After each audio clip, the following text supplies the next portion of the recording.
హైదరాబాద్లో డిసెంబర్ నెలలో మద్యం అమ్మకాలు రికార్డు స్థాయికి చేరాయి. ఒక డిసెంబర్ నెలలోనే 5,000 కోట్ల విలువైన మద్యం విక్రయాలు జరిగినట్లుగా అధికారులు వెల్లడించారు. ముఖ్యంగా డిసెంబర్ 31 రాత్రి ఒక్కరోజే 350 కోట్లకు పైగా మద్యం అమ్మకాలు జరగడం విశేషంగా మారింది.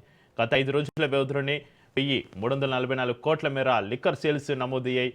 మొత్తంగా చూస్తే ఒక్క నెలలో 5,000 కోట్లకు పైగా అమ్మకాలు జరగడం ఇదే తొలిసారి అని ఎక్సైజ్ అధికారులు చెబుతున్నారు. ఇది లిక్కర్ సేల్స్లో ఆల్ టైమ్ రికార్డుగా అధికారులు తెలిపారు.